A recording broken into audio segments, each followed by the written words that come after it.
I'm Barbara Brown from the Lawrence History Center, and this is the second show in the series of topics about the Lawrence History Center, the history of Lawrence, and why it's so important for all of us to know this story.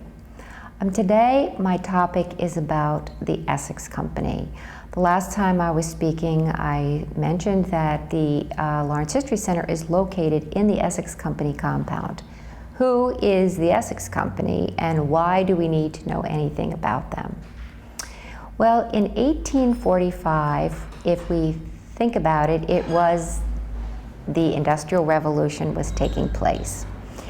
And the Industrial Revolution was began in Europe, and it moved over to the United States. The city of Lawrence was deemed to be a perfect spot for it. Daniel Saunders, who lived in Andover, which was on the south side of the Merrimack River, brought to the attention of a group of what today we would call venture capitalists, and we also refer to them as the Boston Associates.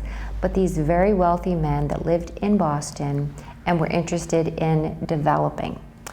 He said to them, there's a perfect spot on the Merrimack River known as Bodwell Falls, and it has a drop in the falls that would just give you the right amount of energy if you wanted to bring a factory to Lawrence. Well, there was no Lawrence, if you wanted to bring a factory to this area. So Daniel Saunders took it upon himself to acquire the land for the Essex Company from Methuen and Andover. And if you think about Lawrence, we talk about North Lawrence and South Lawrence. The north side of the river was Methuen, and the south side of the river was Andover. North Andover did not exist at that time. That didn't separate from Andover until after the Civil War. They acquired this land. They only acquired 7 square miles. With the 7 square miles firmly in their name, the first thing that these men did was hire a brilliant young engineer whose name was Charles Starrow. Now, the first thing you're going to say to yourselves, oh, he must be related to Starrow Drive in Boston. Well, he is related. It isn't his father, but it is his uncle. Charles Starrow was educated in Europe. He studied in France, and he went on to, he also went to Harvard, and then he went to study hydrology, anyway, the history of water power in France. I'm not an engineer, just a historian, and I got that word wrong. What he saw over there, he felt he could bring back to the United States. When these venture capitalists realized the talent that he had, they brought him to this community, and they said, this is the land, this is the waterfalls. What we want is a dam, and we want an industrial city. Charles Starrow was only in his 30s when he was brought here to do that. He not only understood the engineering that had to take place, but he also had witnessed in Europe what industrialization had done to the communities. There was pollution, there was overcrowding, there was little respect for the working class. So Charles Starrow not only brought an engineering mind with him, but he had a vision of a community that could work for the people and with the people. With that in mind, he took the 7 square miles that today we call Lawrence. He laid out a city. He had the Merrimack River is in the middle of the city. The Spigot River is on the north side of the city, and along the side runs the Shawsheen. He laid out streets that were on a diagonal to the Spigot River so that there would be airflow for the factory workers and the people in the community to get the airflow from the Spigot River to the Merrimack River. He laid aside 17 acres for a common. Now, the Essex Company were in the business to make money, make no mistake about it.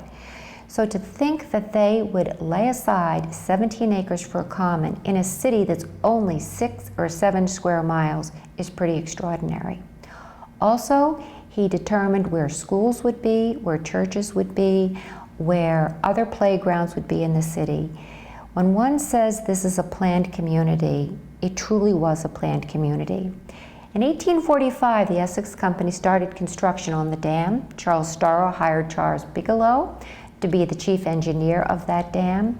That dam still exists today. went over at Broadway, Route 28. That dam has never breached since it was constructed in 1845. Yes, there have been repairs to the top of the dam, but the dam has held.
Now let me explain a little bit why you need a dam and how it works.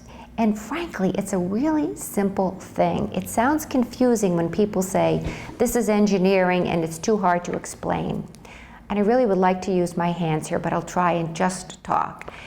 You have the very broad Merrimack River.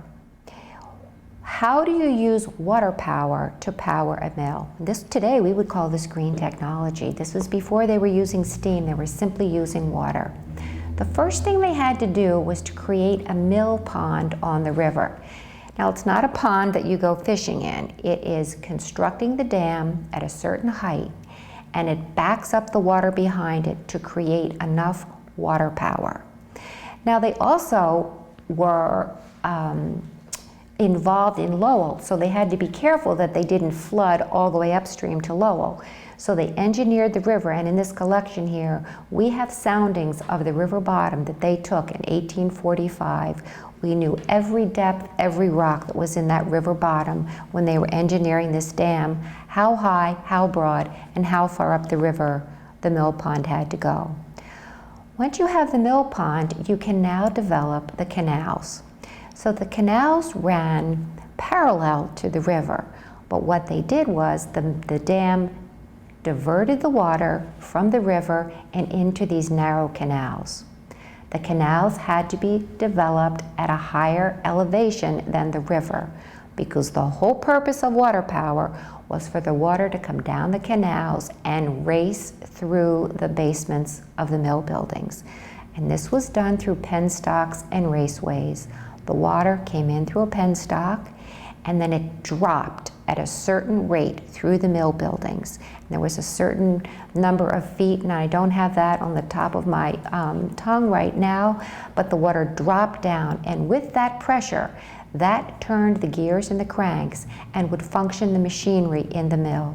And then as that water fell down through the raceway, it then exited back into the Merrimack River, and the process started all over again. So the Essex Company built the dam, they built the North Canal, they built the first 3 mills. Now if you think about it, by building the canal, they created an island. And on that island is where that water power ran through. We still have that island today, and the mills are still on that island today. The North Canal ran down alongside the island, and it exits back into basically the Spigot River, where the Spigot River enters into the Merrimack River.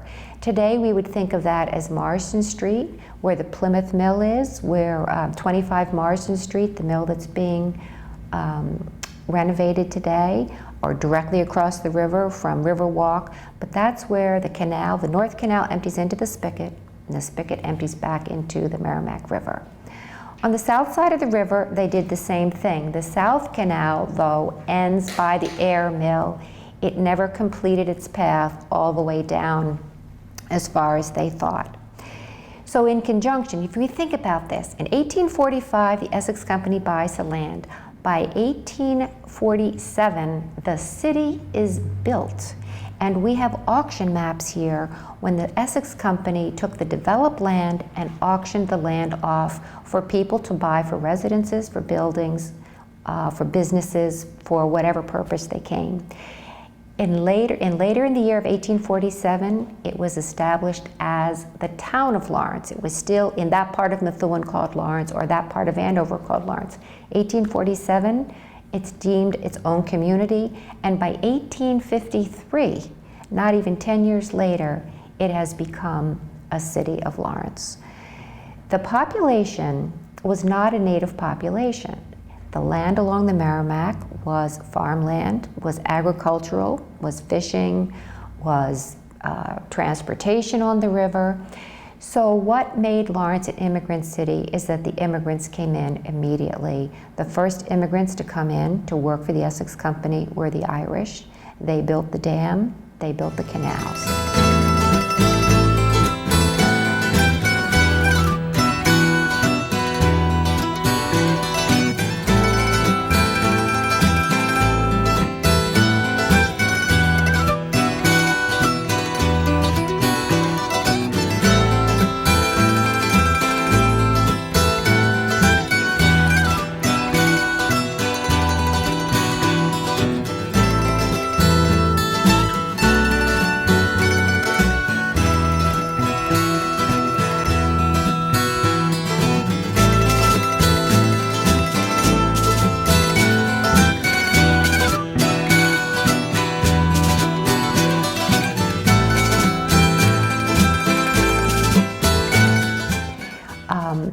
It's just extraordinary to me when I think the quantity of development that took place in such a short time.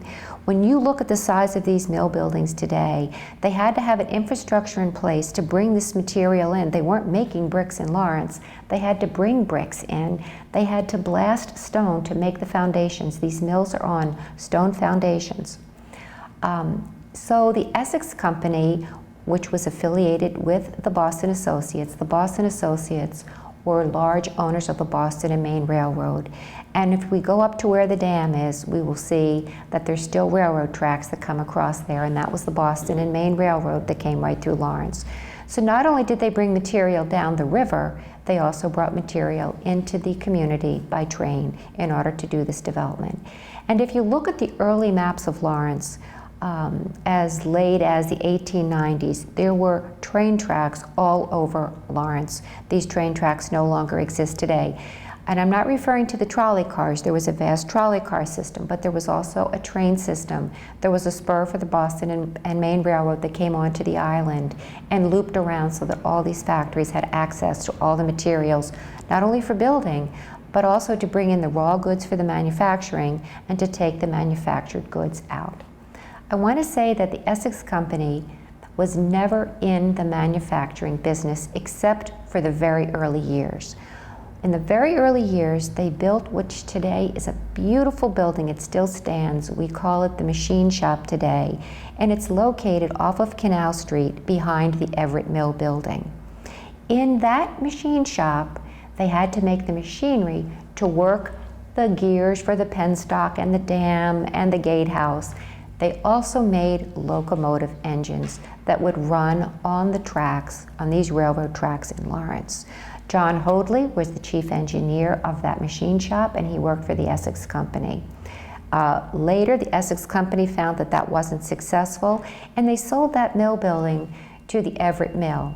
At that time, the Everett Mill hadn't built the massive brick mill that fronts on Union Street today. They just manufactured in the stone building behind it.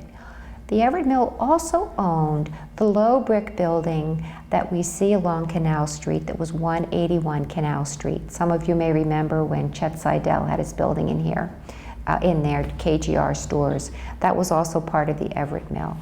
So the Essex Company then realized, okay, we really shouldn't be manufacturing. We really don't want to be mill owners. We have two reasons for existence. One is to develop the land, and the second one was to sell water power. So they sold mill rights, and the mill owners had to sign a lease to rent the water power from the Essex Company. And in the vault that I was seated in the first program, we have massive volumes of not only the amount that they had to pay for the water power, but the daily reading books. The Essex Company had employees that went out and they measured every single day how much water power was being generated and how much the mills were using to charge them for the water power. They were also in the land development business. Now, they had owned all this property. They bought all this property from Methuen and Andover. And when you look at the early maps of Lawrence, you will see, as we have located on our website, if you go to the timeline of Lawrence, you will see this wonderful montage of maps on there, and it shows the development of Lawrence over its 160 plus years. So the Essex Company had a quarry in South Lawrence. They were quarrying stone. Again, they were repairing the canals. They built the footings for all the bridges, so they needed raw materials for these things. And eventually, they developed South Lawrence as we know it today, and then turned around and sold that property off too. Today, in 2009, the Essex Company is now called Enel Corporation. It's owned by an Italian power company located in Rome, Italy. The name Essex Company is still affiliated with Enel because the Essex Company was the company that got the charter from the Commonwealth of Massachusetts in 1847 to develop the city of Lawrence, and so the name Essex Company is still in existence. But Enel Corporation still runs the dam. It is a major hydropower plant here in Lawrence, and for the first time in the history of the dam that the Essex Company built and the Charles Starrow built has any change been made to the dam. And that change had to do with the getting rid of the wooden panels that you may have noticed when you would drive across the bridge on Broadway. Those panels were designed to prevent flooding. They were built on a hinge, and if the water power got too strong upstream, that hinge would give way and the water would spill over the dam. They were built to prevent water flooding upstream. They were called floodgates. Today, the Essex Company, known as Enel, has put in a 21st century engineering feat called Crest Gates. No longer do people have to go out in little rowboats and hope and risk their life and limb to repair those wooden boards. Now it's an inflatable crest gate that they can use from the side of the river to raise and lower that to adjust the water pressure on the river. One of the other things that I think many people don't know exists at the dam today, and Essex Company had to put this in when they built the dam in 1845, was a fish ladder. Now, Lawrence was for fishing. I said that in the early part. It was for recreation, transportation, and fishing. And by law, by damming the river, they had to put a fish ladder in. They built a fish ladder, and it wasn't perfect. And the state made them rebuild it again. And in our collection here, we have drawings of what they built and what didn't work, and the bigger one that they built, and how they had to adjust it. When the hydropower plant went in, they put in a fish elevator. And now, some of you are big fishermen and you may be familiar with fish elevators, but I think this is a pretty extraordinary thing. The fish come in, they climb in the elevator, and there's a man in the power plant who pushes the button and takes the fish up to the next level so they can swim upstream and spawn. I don't know who ever thought of that, but I guess it's a good idea. That fish ladder is open to the public, free and open to the public. There's a phone number on Broadway that you can call. You can get a close-up look of the hydropower plant, of the fish ladder, and of the extraordinary dam that today many people call the Great Stone Dam or the waterfall. Also, if you have time to go to Pemberton Park, which is land along the Merrimack River, you get an unbelievable view of the base of the dam and the power of the water that comes over that waterfall. It's an extraordinary view. So I have to say the engineering that the Essex Company brought to this city was extraordinary. And I have to keep reminding people, when you think we didn't have power tools, we didn't have calculators, we didn't have CAD design techniques, these people did it with pencil and paper and sheer energy. In our collection here, we have not only the logbooks for tracking all the water usage, but we have every engineering book that the guy was using on site, and he was doing his little hand sketches when he wanted to figure out the size of a bolt or the size of a pin to bring it back to this compound to have them create that if they needed to fix something. You really can see how hard this work was, but what they accomplished in such an extraordinary short time. The Essex Company today still controls the canals. You'll notice the water level is low on the canal because they were working on the dam, and we hope that the water level comes back up. The Merrimack River is much cleaner. You'll also see fishermen. We just hosted a show, fishing show that came here to Lawrence, and they were very interested in fishing in industrial communities, and they had a wonderful time looking at the Merrimack and seeing the fish ladder. The Essex Company, some people would say were not good landowners, and some people would say they were, but it's interesting, things change over time. But the vision that Charles Starrow had was a wonderful vision for a community that he thought would work. But when the mills became so busy and were manufacturing so much more material, and the political and religious situations in Europe got worse and worse, and the immigrants poured into this community, the city's infrastructure could no longer withstand the overpopulation, and this eventually led to deterioration of housing stock and some of the standards that Charles Starrow put in. We could say he was paternalistic, and maybe he was imposing his vision on the city, but at that point in time, it was nice that someone cared about the lifestyles of the people. And I'm not sure that that was the case in other industrial cities in Europe where he trained.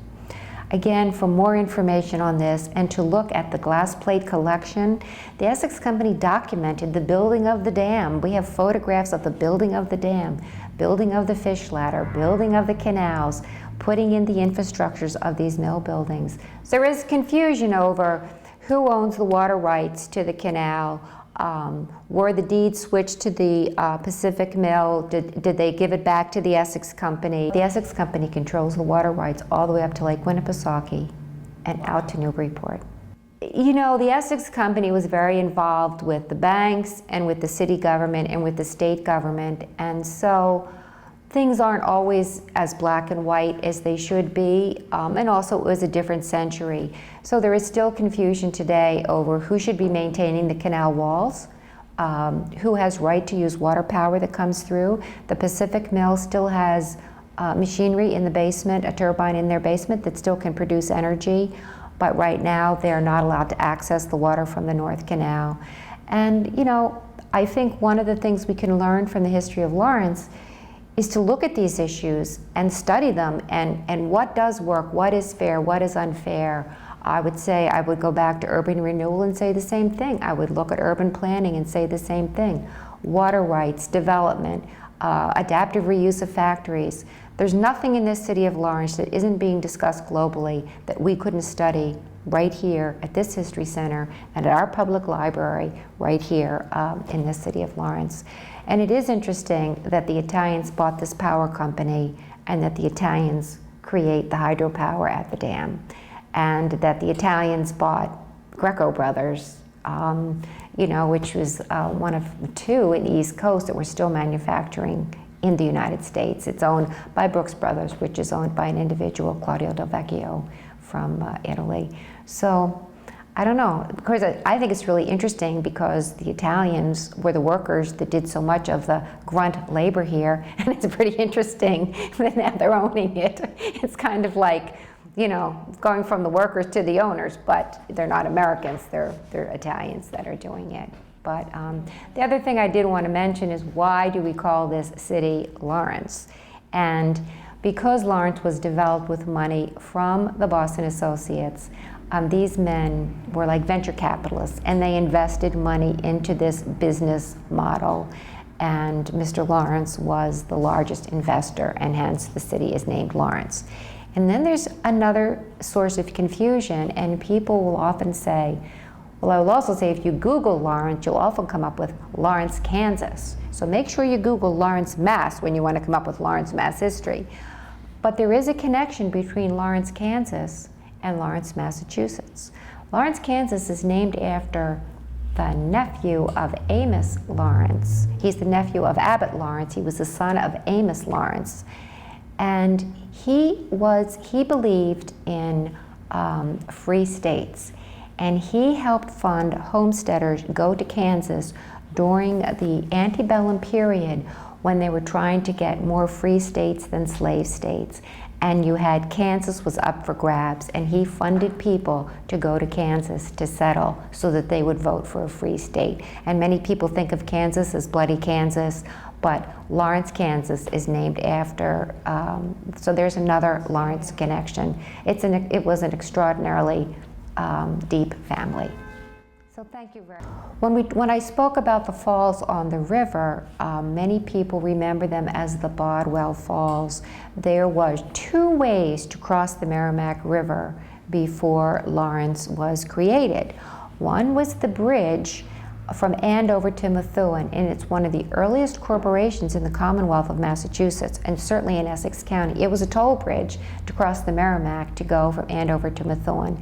But the other way was to take a ferry, and the Bodwell family, who owned a lot of land in Methuen, ran a ferry across the river, and the falls where the dam was built were also called Bodwell Falls. The Bodwell family still exists today. I'm not sure that they're still in Methuen, but they have a very large family and a very extensive genealogy, and they're very proud of their roots. One of the oldest houses in Lawrence was called the Bodwell House, which I think was over on Haverhill Street, and there was a large elm tree in front of it, which no longer exists today. So Lawrence has an incredible history. So if you're interested in looking at some of those things or any of the engineering records, please contact us here at the Lawrence History Center, either by email, lawrencehistory.org, www.lawrencehistory.org, or call us 978-686-9230, or send us mail, Lawrence History Center, 6 Essex Street, Lawrence, Massachusetts, 01840. It's an unbelievable story, and I really look forward to sharing it with more of you.